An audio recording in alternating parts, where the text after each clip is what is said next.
Olha lá. E não podemos esquecer, né, que a lei traça princípios universais que não podemos trair. Então, subordinados à evolução, como avançar sem lhe acatarmos a ordem de harmonia e progresso? Né? Não há como. Nós vamos ter que passar por aquela situação. Faz parte da lei de progresso.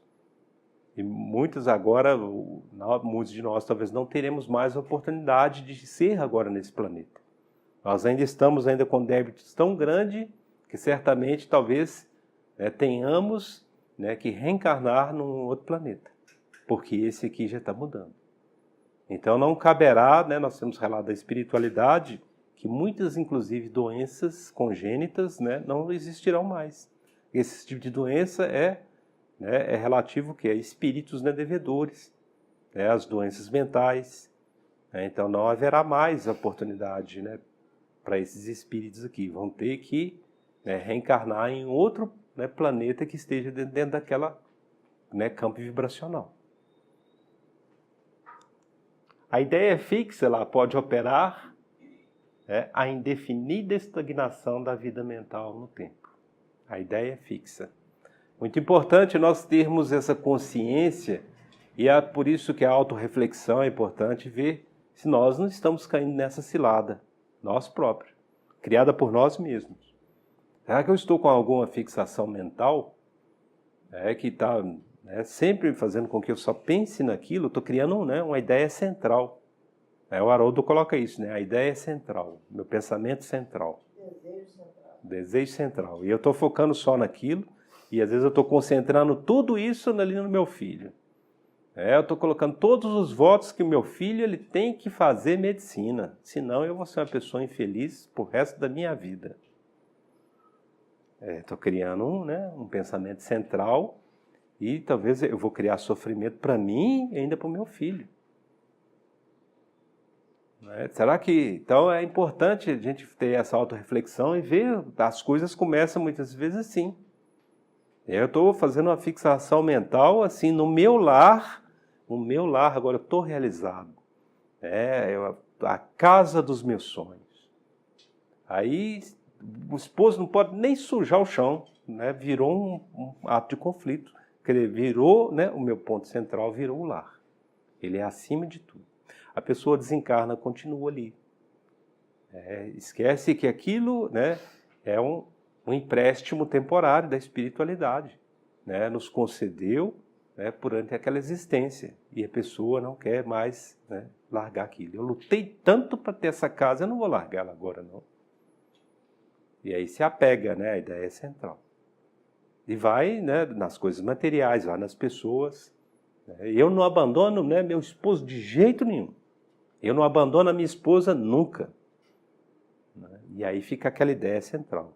É um processo, por isso que na conceituação do monoteísmo se chama também de obsessão. Vai criando um campo de obsessão. Vai sufocando, inclusive, a pessoa.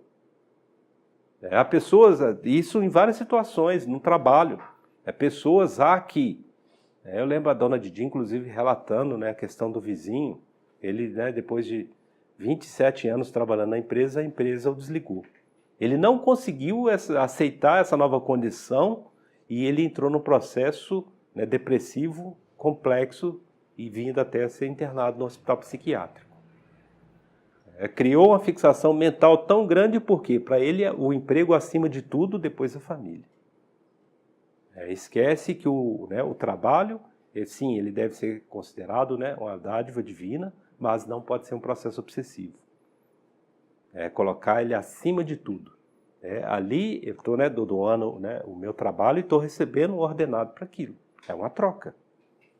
E a nossa moral, a nossa educação moral e espiritual é que vai fazer com que a gente respeite e trabalhe dentro daquilo que é colocado com responsabilidade.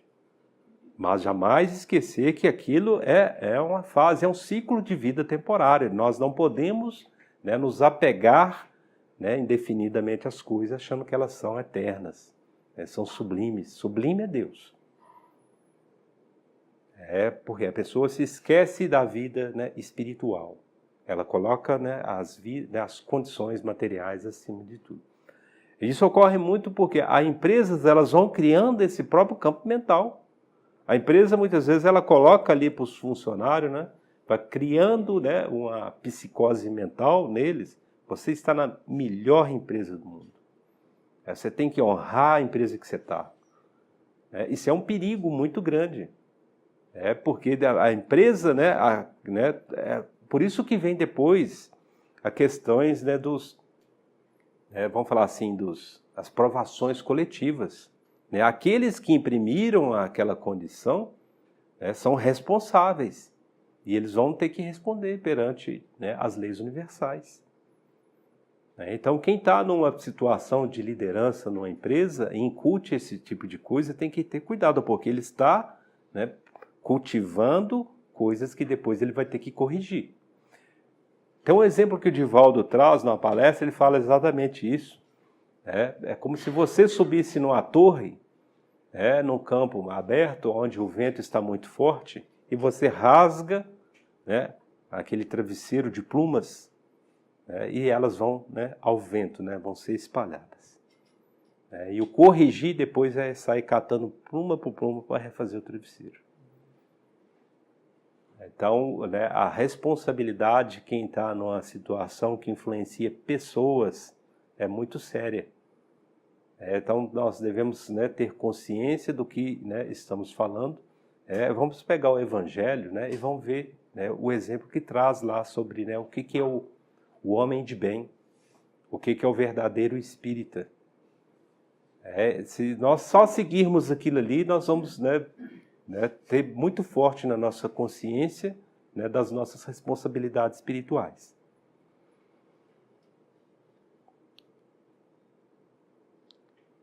Simbolizemos lá o estágio da alma na Terra através da reencarnação, como sendo, né, valiosa linha de frente na batalha pelo aperfeiçoamento individual e coletivo. Batalha em que o coração deve armar-se de ideias santificantes para conquistar a sublimação de si mesmo, né, a mais alta vitória. A mente é o soldado em luta, ganhando denotadamente o combate em que se empenhou. Tão logo seja conduzida às aferições da morte, sobe verticalmente para a vanguarda, da direção da esfera superior, expressando-se-lhe o triunfo por elevação de nível. Então, é o que o Jaider coloca, né? A nossa mente é o nosso campo de luta, com o qual nós devemos, né, estar conflitante o tempo todo. O conflitante é no nosso auto, né, questionamento, o burilamento, a percepção, né, o que eu estou fazendo, essa reflexão. Né? Muitos não se dão conta, né, que ele é que é o errado. Ele acha que tudo o que ele faz é certo. É incapaz de perceber, né, os seus próprios erros. Então não há o quê? Essa mente, né, em luta para corrigir, né, suas ideias, né, suas palavras, porque o que se pensa depois se expressa. Há pessoas que nem pensam, né, só expressa. Não dá nem tempo ainda do campo mental concatenar as ideias, formular, né, interpelado já dá uma resposta, né, de bate-pronto. Não está o quê? A mente, né, não está sendo, né, policiada. Né? A vigilância, né, o orai e vigiai. Entretanto, se fracassa, e semelhante perda é quase sempre, né, a resultante, né, da incúria ou da rebeldia. Incúria ou rebeldia. Grande parte, né, dos nossos delitos, dos nossos erros, é rebeldia espiritual. É não aceitação. A questão, inclusive, que, né, foi colocada no início, né, a não aceitação. Eu não aceito isso agora. Eu não aceito esse rompimento desse, né, relacionamento. Há 8 anos que eu estou com essa pessoa, eu investi nisso. Olha como a pessoa pensa, eu investi nisso. Eu não vou aceitar esse rompimento. Então aqui é rebeldia espiritual. Né? Volta lá horizontalmente, né, nos acertos da morte para a retaguarda, onde se confunde com os desajustados de toda a espécie e vai se vincular àqueles que estão no mesmo campo mental, que estão na mesma rebeldia depois, então, para indeterminado período de tratamento. Então vai estar convivendo ali com aquela mesma casta, para ver se enxerga o seu próprio erro no que está ali, porque são iguais. E aí fala, não suporta esse ambiente que eu estou. As pessoas, a cabeça delas, e mal se dá conta que a linha do pensamento é igual. Então, até essa pessoa se desvincular daquele pensamento e se olhar de fora para dentro, se perceber, há muito sofrimento aí. Em qualquer frente de luta terrestre lá, a retaguarda é a faixa atormentada dos neuróticos, dos loucos, dos mutilados, dos feridos e dos enfermos de toda a casta. Voltando aqui, só um comentário.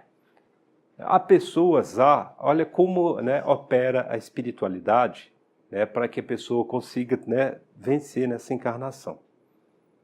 Ela vai, conhece, está muito ligado isso às questões até do próprio relacionamento amoroso. Ela vai, conhece uma pessoa, inicia um relacionamento, e aos laços, até muitas vezes da união, do casamento, ou até não casamento, mas há uma união firme ali. E aí o que ocorre? Muitas vezes passa um período, e aí vem aquele espírito do pretérito ao qual se teve um relacionamento, muitas vezes tão intenso, mas um relacionamento conturbado. E aí a pessoa vai, na hora que reencontra aquele espírito, fala, eu casei com a pessoa errada. O amor da minha vida é a Margarida. Não é a Marília. É a Margarida. E aí eu vou fazer de tudo para conquistar esse meu novo amor. E a pessoa não se dá conta, e aí muitas vezes rompe o relacionamento. Tem uma pessoa que está ali dedicada, lhe valorizando, lhe dando amor, e aí vai naquela aventura. E aí é aquela paixão infreme, aquela loucura. Aí na hora que se dá conta, são só decepções, desilusões, não há correspondência amorosa. Eu estou dando esse exemplo, mas é de homem para mulher, e de mulher para homem. Cai nesse mundo de ilusão e esquece do amor que está recebendo.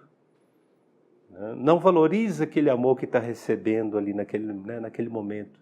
E se deixa seduzir daquele momento. Naquele reencontro de almas que já foram complicadas, que já tiveram desilusões, sofrimentos no pretérito. Nos traz nos relatos da psicografia espírita, inclusive, de uma jovem americana, o livro chama-se Longe dos Corações Feridos. Longe dos Corações Feridos porque no pretérito ela via, não se firmava com nenhum dos dois rapazes, era um conflito ali de relações, e a hora ela estava com um, a hora estava com outro, e fez todos os dois sofrer, e ela sofreu também. Mas não se decidia.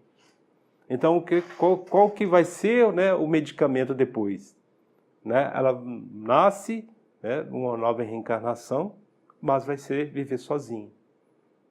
Porque não houve uma valorização dos relacionamentos amorosos. Era uma pessoa volátil. Não valorizava aquele amor que estava recebendo. Achava que se iludia com o outro, mas o outro... Aí ficava naquela confusão.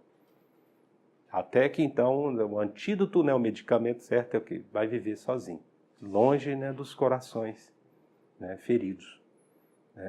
É um exemplo, é um romance, mas nos mostra essa questão do monodeísmo, da ideia central.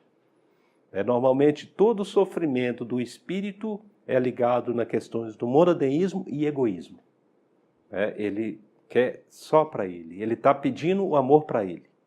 E ele é incapaz, muitas vezes, de perceber que tem já do lado dele quem o ama, quem dedica o amor para ele.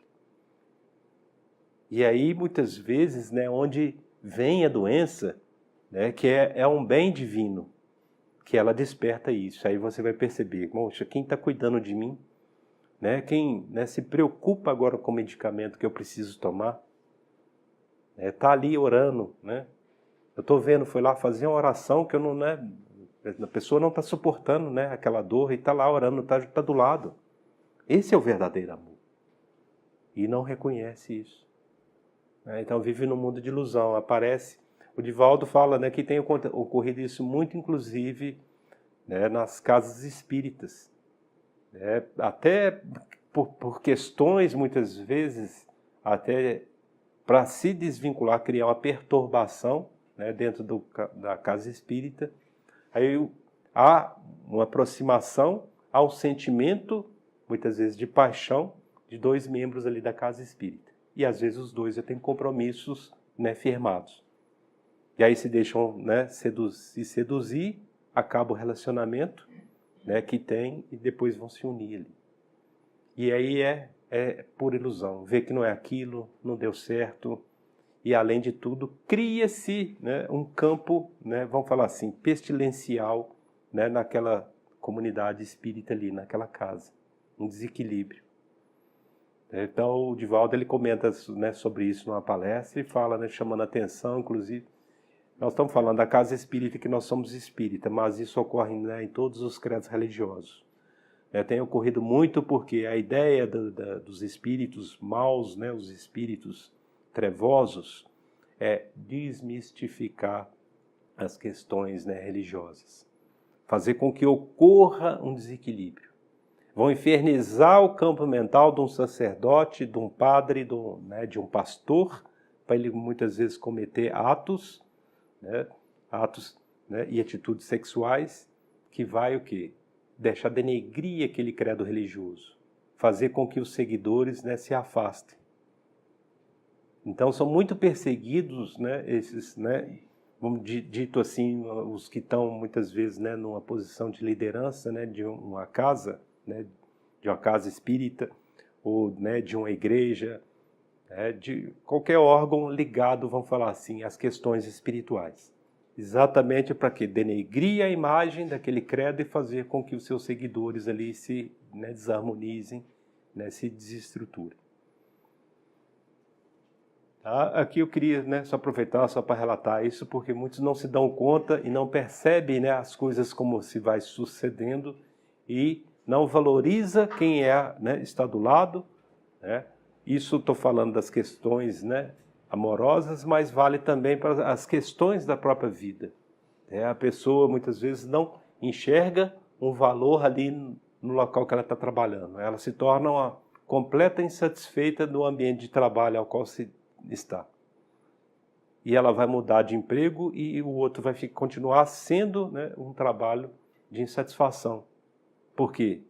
Porque ela não valoriza, né, os lados positivos. Ela vai focar só naquilo que é ruim e aquilo que é ruim vai crescer mais. A ideia é o monoteísmo. Então ela concentra, né, só nas coisas ruins que tem ali e ele vai se avolumando. De certo, lá, as legiões vitoriosas lá não se esquecem dos que permaneceram no desequilíbrio. Né? E dói vemos as missões de amor e renúncia funcionando, né, diligentes onde estaciona a desarmonia e a dor. Né? O que o Aulus nos traz aqui é que os espíritos superiores, né, o amor que, né, eles têm para conosco, faz que muitas vezes eles encarnem e vêm ajudar a guiar nós, né, que estamos assim desamparados, estamos sem rumo. Então é isso que coloca aqui, ó. As legiões vitoriosas não se esquecem dos que permaneceram no desequilíbrio.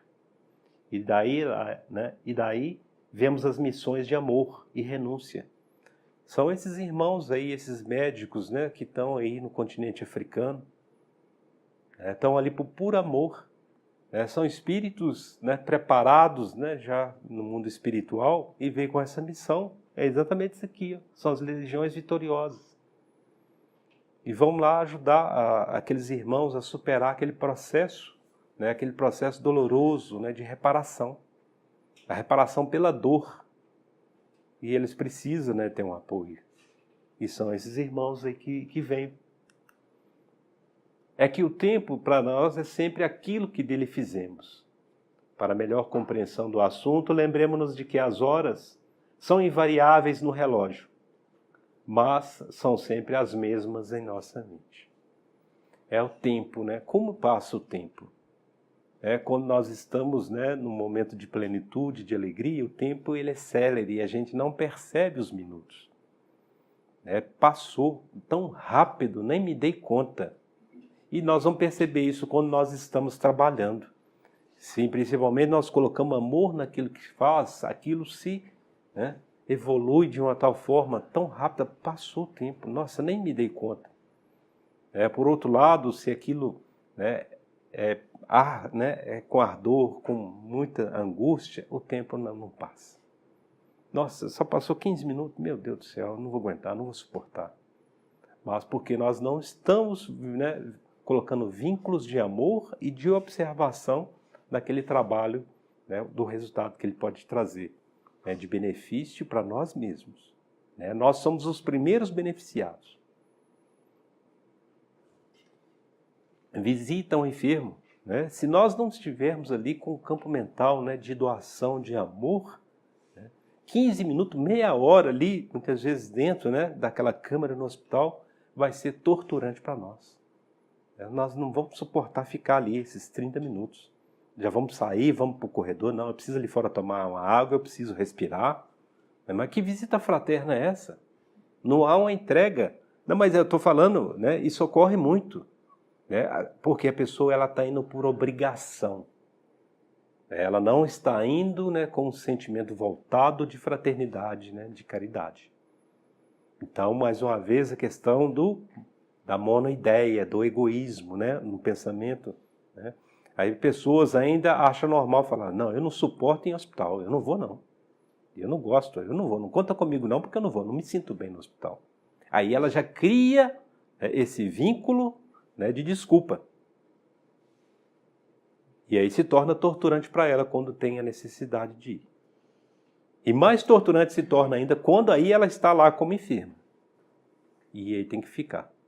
Eu lembro do relato uma vez da dona Didi, ela, né, o pai dela que estava, né, internado no hospital. E do lado, né, da enfermaria, né, havia uma senhora que foi internada e as filhas dela chegou, mas revoltadas com Deus. É um absurdo Deus permitir que minha mãe fique aqui internada nesse hospital. Né? Mas blasfêmias xingando, eu não acredito mais em Deus, olha o que ele fez com a gente, né? Botou a senhora, né? E blasfêmias o tempo todo, né? Falando em voz alta, né? Desmerecendo inclusive o trabalho, né? dos trabalhadores ali, das enfermeiras, dos médicos. Tudo estava ruim, você vai só piorando a situação. A pessoa é incapaz de perceber, graças a Deus, né, que nós temos aqui condições de ir ao hospital, de ter essa assistência. A pessoa só vê, né, o mal, só está valorizando o mal, e aí dando força para o mal. Então eu estou fazendo esses comentários, né, que as coisas começam assim, e a vida vai se tornar realmente um inferno.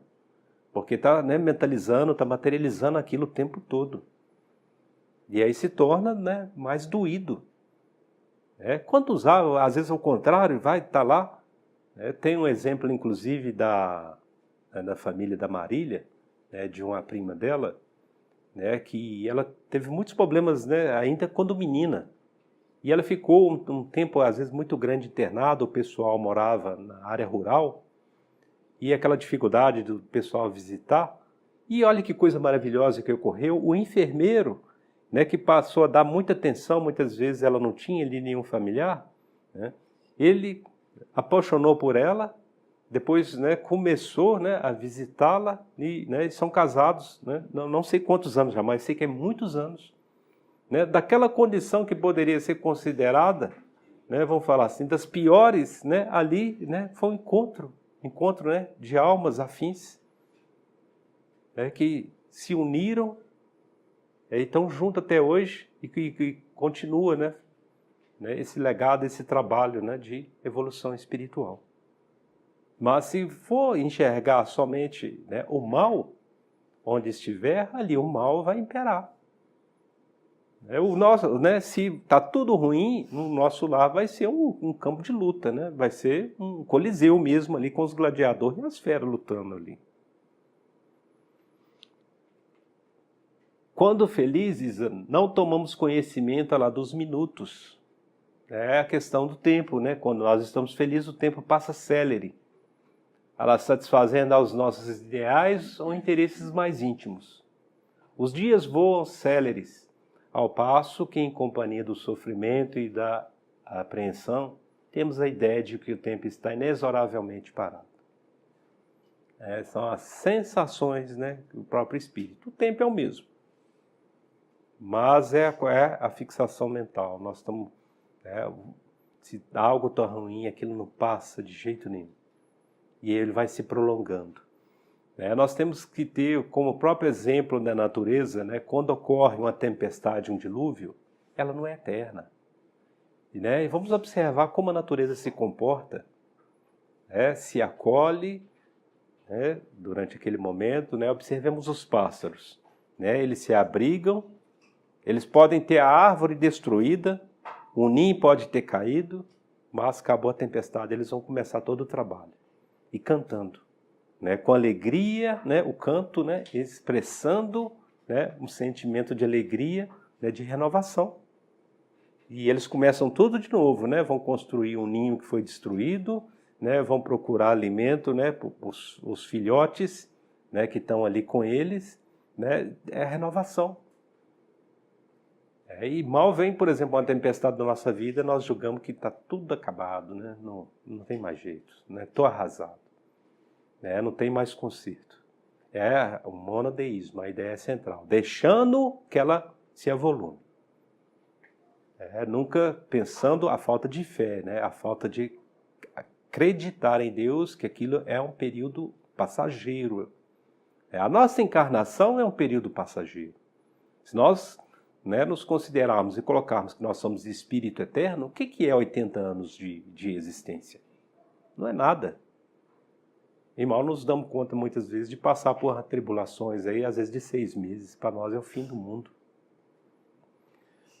Há uma situação de um senhor idoso, ele sempre foi muito autoritário, e senhor de si, sempre todo tinha que seguir aquilo que ele mandava, falava.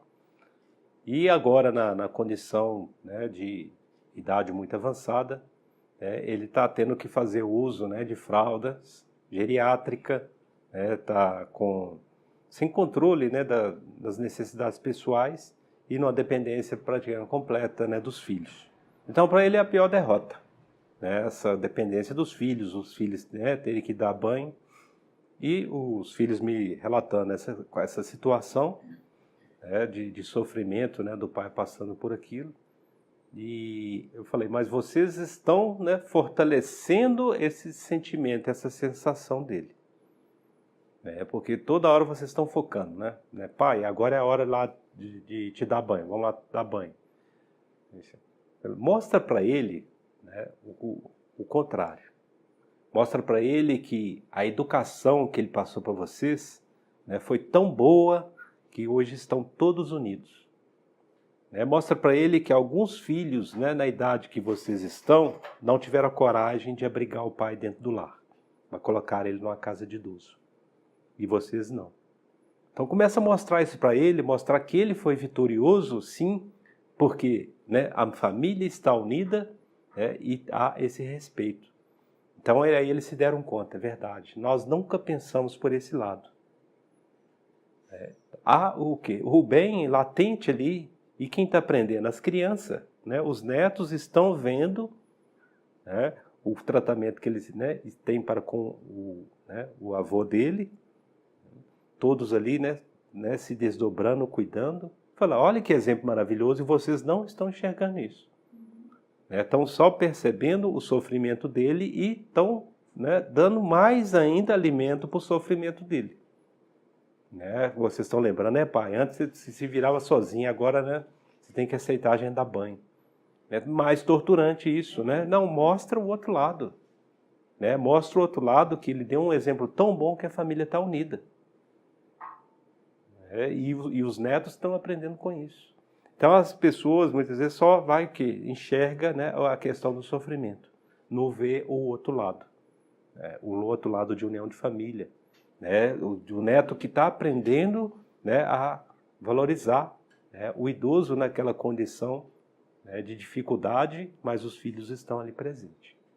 E o neto está aprendendo, né, futuramente, quem sabe os filhos podem estar numa condição daquela e aquele que é neto hoje vai cuidar dos pais. Então é importante, né, nós sempre, né, enxergar, né, algo sendo construído ali, algo de aprendizado. Né? O bem está presente o tempo todo. A gente é que não se dá conta de focar no bem, que está ali, né, sendo trabalhado e sendo vivenciado. E quando não nos esforçamos por superar a câmara lenta da angústia, a ideia aflitiva ou obcecante nos corrói a vida mental, levando-nos à fixação mental. Então vai se prolongando, né? Se nós estamos, né, focados no mal que está ocorrendo e a gente não, né, a câmara lenta da angústia, a ideia aflitiva ou obcecante, vai nos corroendo na vida mental. Nós vamos fazendo aquela fixação naquele ponto. Chegamos a essa fase, o tempo como se cristaliza dentro de nós.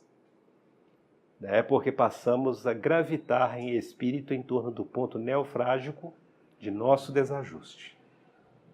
Então nós consideramos, né, o pior das deditas, né, o mais sofredor dos sofredores. Nós nos colocamos como uma vítima em frame, né? Ninguém passa por um sofrimento igual eu estou passando. Eu sou o ser mais infeliz do mundo. Sempre colocando numa posição, né, de, né, o maior sofredor, o maior, vamos falar assim, infeliz. Tudo está caindo aqui nas minhas costas agora. Então estava criando o quê? A fixação mental.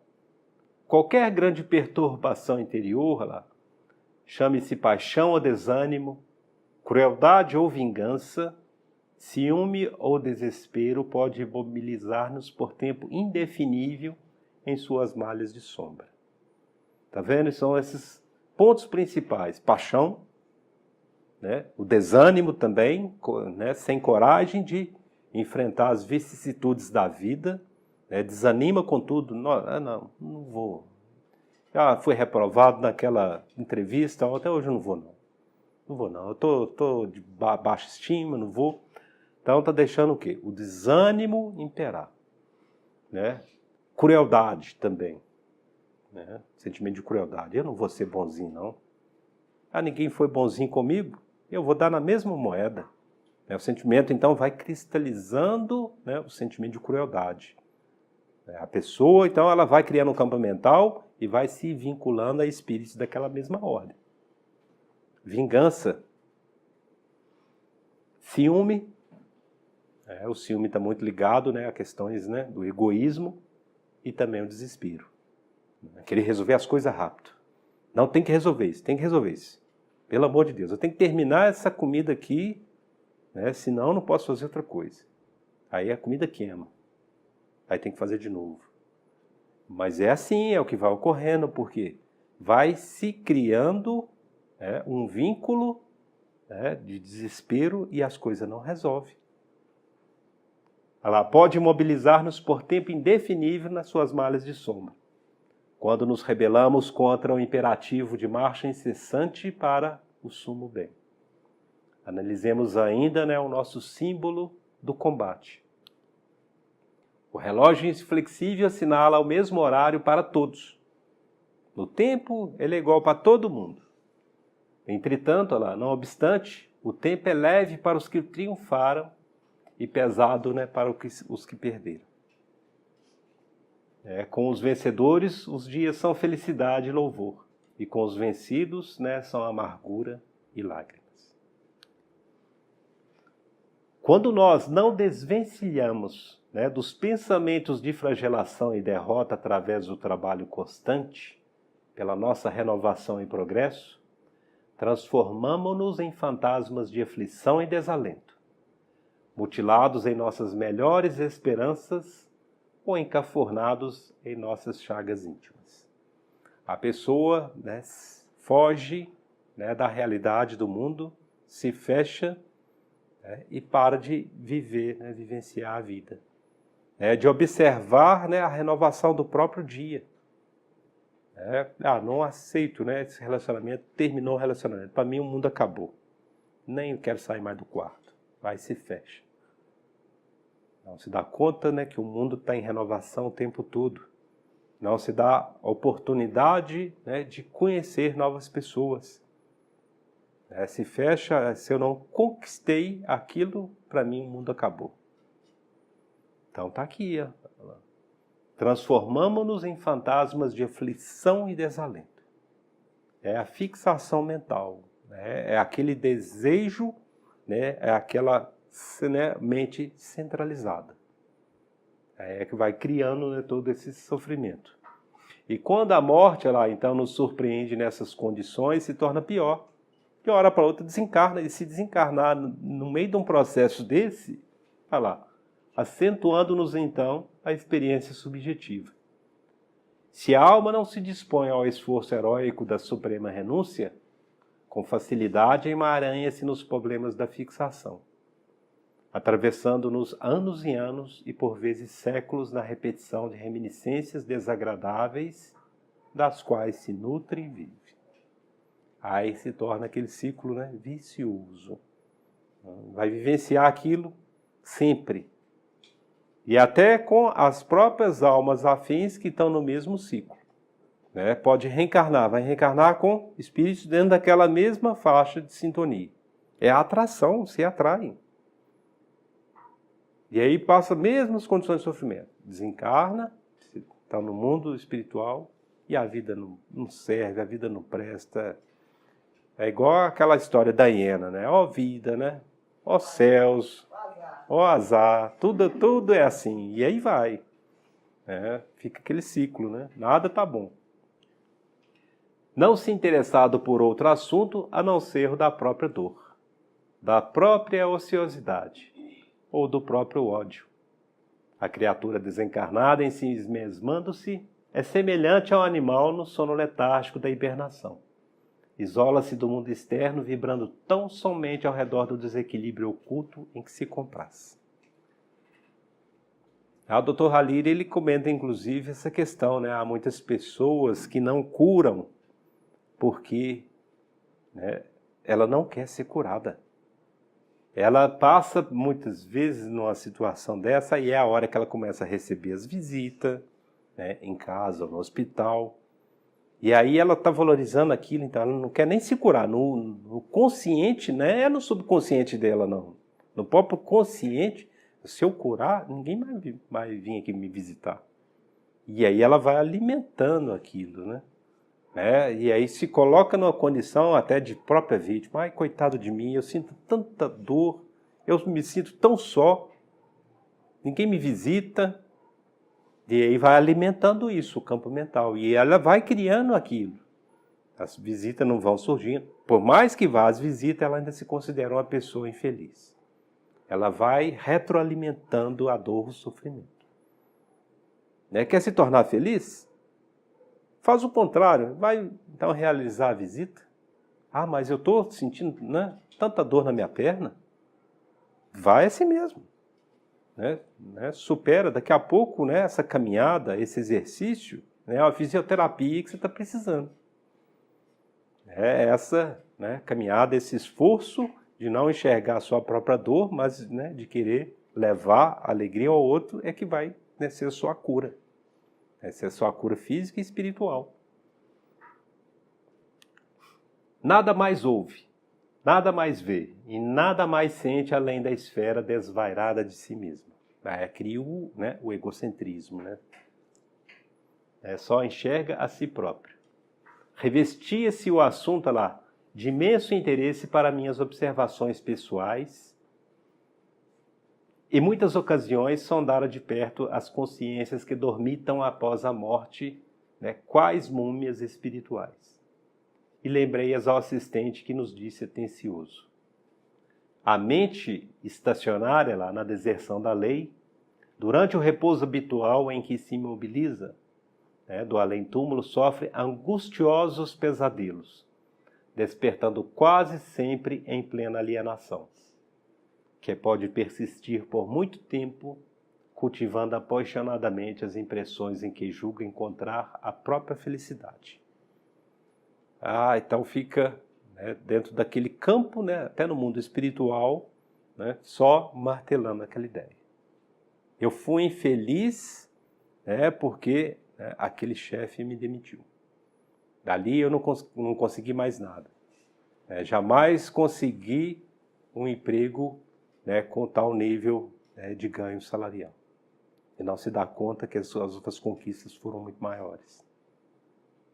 Considera aquilo como a pior das tragédias. E atravessa a existência, vai para o mundo espiritual e fica ainda vendo a derrota do passado. E vai criando aquele campo, e se torna, inclusive, até campo de vingança. Eu não vou aceitar isso, agora eu vou atrás dele, eu vou afora. E aí vai se piorando a situação, porque vai vincular espíritos daquela mesma ordem de sentimentos de vingança e vai criando compromissos espirituais de reparação para a nova existência. E qual o remédio mais adequado à situação? Inquirir respeitoso. Muitas dessas almas desorientadas, comentou um instrutor, por fim, se entendiam do mal, elas vão se entediar com o mal, já não suportam nem mais realizar o mal e procuram a regeneração por si mesmas. Ao passo que outras em nossas tarefas de assistência acordam para as novas responsabilidades que lhes competem no próprio reajuste. Esse despertamento, muitas vezes, a espiritualidade maior prepara encontros de espíritos que vai fazer com que esses espíritos se despertem para haver essa renovação mental. Eles param de olhar só para si e começam a ver, então, naquele que está ali, muitas vezes, dentro do próprio teto. Ou um filho muito querido, o que vai fazer criar essa união. E, às vezes, quando não se está ainda se despertando para essas questões, vem que o desencarne do filho, às vezes, enterra a idade. Aí que há o acordamento espiritual. Aquele impulso, aquele choque para despertamento. Então, isso explica muitas vezes, são esses entes queridos que vêm, desencarnam, e aquela família que estava totalmente desestruturada passa a se entrar num equilíbrio. São soldados feridos lá buscando corresponder às missões de amor que lhes visitam o pouso de restauração. Entendem o impositivo da luta dignificante a que foram chamados, e ajudando aos que os ajudam, regressam ao bom combate em cujas linhas se acomodam com o serviço que lhes é possível desempenhar. Outras, porém, recalcitrantes e inconformadas, são docemente constrangidas ao retorno à batalha, para que se desvencilhem da prostração a que se recolheram. Aí são os momentos de desencarne ainda para dando essa oportunidade para romper essa crisálida. A experiência no corpo de carne é posição difícil. Em posição difícil é semelhante a um choque de longa duração, em que a alma é convidada a restabelecer-se. Para isso, tomamos o concurso de afeições do interessado que o asilam no templo familiar. Então são aqueles encarnes de espíritos que não estão querendo reencarnar, vêm e para eles se torna um martírio. Muitas vezes, dentro de lares que ele não se vê semelhante a nenhum deles. Ele se considera como diferente de todos. Às vezes ele passa a se considerar um rejeitado, e não é o caso. Porque os campos mentais, as vibrações são diversas. É para que ele tenta perceber e se educar. Mas nesses casos, a reencarnação será compulsória, sim, como um ato de violência? O Hilário faz esse questionamento. Então, o que fazemos na Terra, disse o assistente, quando surge um louco em nossa casa? Quando ali nasce no nosso lar, é uma criança com deficiências, né, do campo mental. Não passamos a assumir a responsabilidade do tratamento? Aguardaremos qualquer resolução do alienado mental no que tange as medidas indispensáveis à restauração do seu equilíbrio? É certo que nos cabe o dever de honrar a consciência livre, capaz de decidir por si mesma nos variados problemas da luta evolutiva. No entanto, à frente do irmão irresponsável e enfermo, a nossa colaboração significa amizade fiel, ainda que essa colaboração expresse doloroso processo de reequilíbrio em seu favor. É certo que nos cabe o dever de honrar a consciência livre, capaz de decidir por si mesma. E que já tinha até passado, né? A reencarnação em tais circunstâncias é o mesmo que conduzir o doente inerte a certa máquina de fricção para o necessário despertamento, intimamente justaposta ao campo celular. A alma é a feliz prisioneira do equipamento físico, no qual influencia o mundo atômico, e é por ela influenciado, sofrendo os atritos que lhe objetivam a recuperação. Para muitos espíritos é torturante, né, o processo reencarnatório, até pelas condições as quais, né, é imposto para ele. Imposto não, porque na realidade é tudo criação dele, é construção do campo mental dele. Então ele pode nascer, né, com essa deficiência mental, alguma deficiência física, e aquilo para ele se torna, né, torturante. Mas é a forma, né, é o medicamento necessário para que ocorra o despertamento. Isto mesmo, por esse motivo, requer habitualmente grande carinho em nosso trato pessoal. E quando encaminhadas à reencarnação, no desajuste em que se veem, essas criaturas tomam a realidade de súbito? Perguntei com interesse. Nem sempre esse há de despertamento. Imprimindo novo em torno à voz, o assistente continuou. Na maioria das vezes, o erguimento é vagaroso. Podemos comprovar isso no estudo das crianças retardadas, né, que exprimem dolorosos enigmas, né, para o mundo. Somente o extremado amor dos pais e dos familiares consegue infundir calor e vitalidade a esses entezinhos, que não raro se demoram por muitos anos na matéria densa, como apêndices torturados da sociedade terrestre, curtindo sofrimentos que parecem injustificáveis e estranhos, e constituem para eles, né, a medicação viável. Então, são essas condições desses espíritos, né, que nascem com deficiências, principalmente, né, na ordem do campo mental.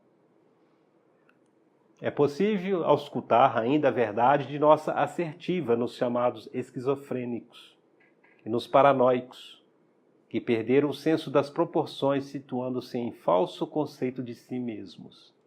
Quase todas as perturbações congeniais da mente, na criatura reencarnada, dizem respeito às fixações que lhe antecederam a volta ao mundo. Então, né, nos explicando exatamente essa questão até das próprias doenças mentais. São espíritos, né, que, né, com o monodeísmo, as fixações mentais, e fogem da realidade. O sentimento de culpa é tão grande, né, que há uma introversão do pensamento. Então se fecham como um meio de fuga, né, de fugir, né, da realidade da reparação. Não dão conta, não querem enfrentar, né, os seus atos, as suas culpas.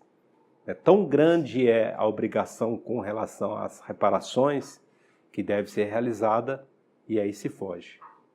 Se foge para dentro do seu próprio campo mental, e a mente, como ela foi usada para crimes, né, normalmente, né, há vários relatos, inclusive o Dr. Halil, ele explana muito bem isso, né, essas questões das doenças mentais, são espíritos que cometeram crimes, né, com uso muito aguçado da inteligência. E aí, como usou a inteligência, né, para essa ordem de crimes, vai estar automaticamente implantando o quê? Processos de esquizofrenia.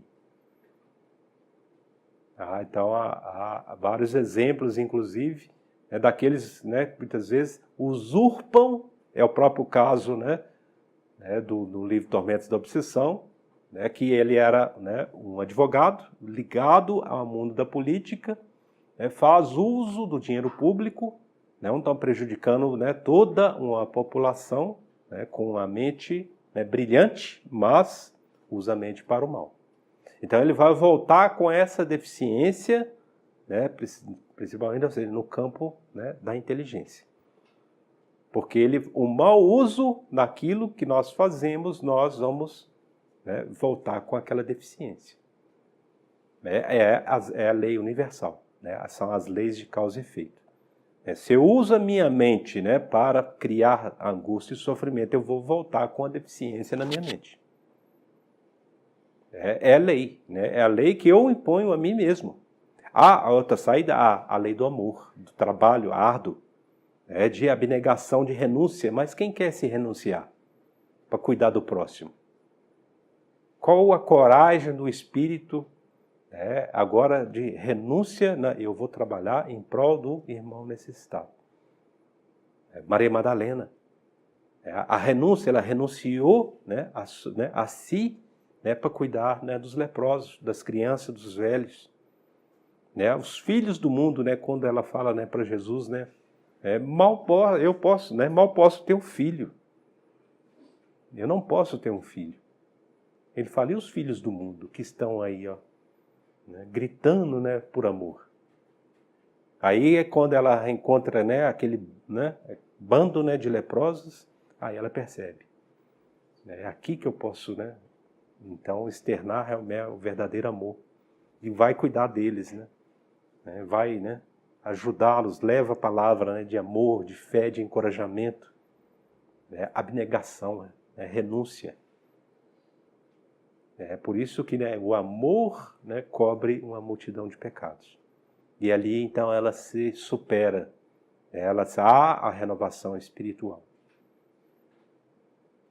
E o esquizofrênico, não, ele, né, se acolhe, ele não quer, ele foge, né, desse trabalho.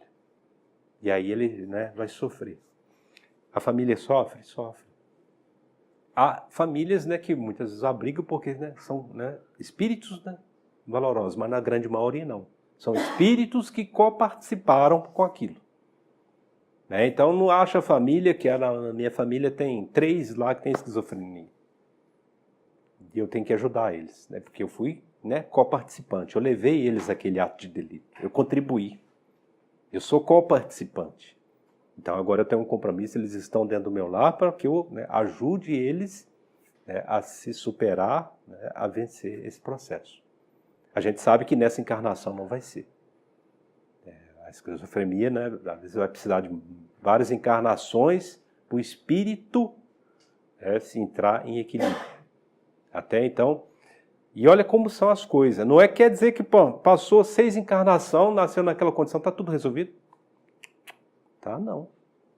Agora que ele entrou, então, no equilíbrio do campo mental, que ele vai ter a coragem de fazer o trabalho da reparação. Olha como são as coisas. Viveu, por exemplo, 6 encarnações, né, com doenças no campo mental. Beleza, acabou então, agora vai, ó, tá renovado. Tá, não.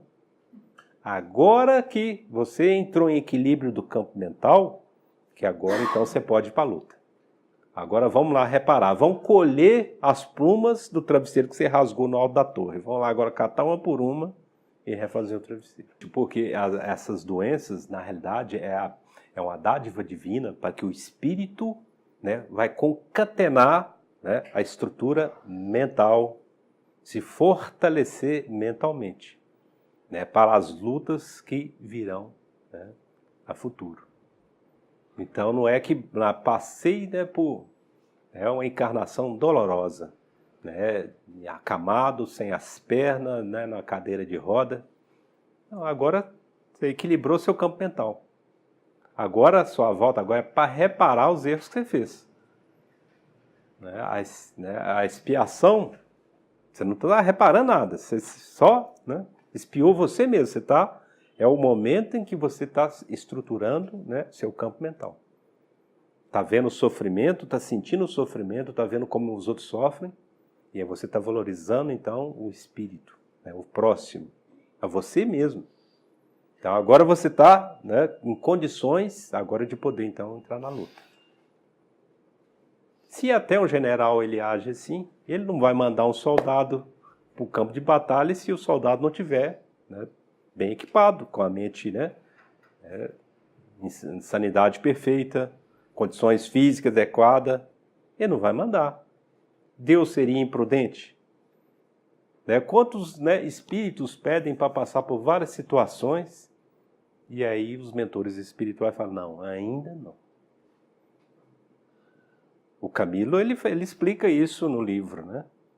A maior provação para ele aceitou várias coisas, mas a pior para ele foi a cegueira. Ele não aceitava a cegueira de jeito nenhum. A perda da visão. E tanto que ele falhou. Né? Tanto que ele falha, ele comete o suicídio no momento em que ele vê que ele já não tinha mais a visão. Ele, como escritor, precisava da visão para, né, sobreviver, para redigir, para escrever os livros. Então ele se sente, né, completamente, né, inutilizado e não suporta e comete suicídio. E olha para vocês verem, né? Ainda ali não é a reparação, não, é a expiação. E ele não suporta a expiação. Mas se o espírito se propõe, então, olha, eu não vou passar para cegueira, mas eu vou trabalhar numa casa que tem vários cegos, vou cuidar deles. Vou ensiná-los, né, a viver na sociedade, a trabalhar, a fazer a leitura. Né? Eu quero, né, realizar isso, eu quero me dedicar a isso. Né? Quantos têm essa coragem? Em muitos casos, lá, os espíritos enleados nesses óbices seguem do berço ao túmulo em recuperação gradativa, experimentando choques benéficos através dos terapeutas humanos e das exigências domésticas, das imposições, dos costumes e dos conflitos sociais. A rebeldia, né? Muitos não querem, né, disciplina. Muitos, né, fogem da disciplina. E a disciplina é a educação espiritual. Deles retirando, né, as vantagens dos que podemos considerar, né, por extroversão indispensável à cura das psicoses de que são portadores. A conversação era instrutiva, né, e sugeria-nos importantes estudos. Assim, o Aulus, né, ele conclui o capítulo, né, com Hilário e com o André Luiz, né, explicando que o assunto ele é muito mais complexo, ele requer, né, estudos, aprofundamento. A questão da fixação mental, né, pode-se dizer que, né, ela está muito vinculada ao egoísmo, né, egocentrismo. A pessoa ela se coloca numa posição de receptora, eu quero receber amor, ninguém me ama. Eu sou das pessoas mais desditas do mundo. Eu sinto, né, muita dor, muito sofrimento. Eu sou uma pessoa que tem muita depressão. Ninguém olha para mim. E o que você está fazendo para o próximo? Se nós pegarmos em essência a prece de São Francisco de Assis e que se colocássemos ali em pauta, em trabalho, né, o que expressa, né, a prece e colocarmos, né, como conduta de vida, né, muitos dos males, né, nós não passaríamos mais por eles. Seria um processo, né, de superação. Fechamos então, né, esse estudo. Agradeço a presença de todos vocês.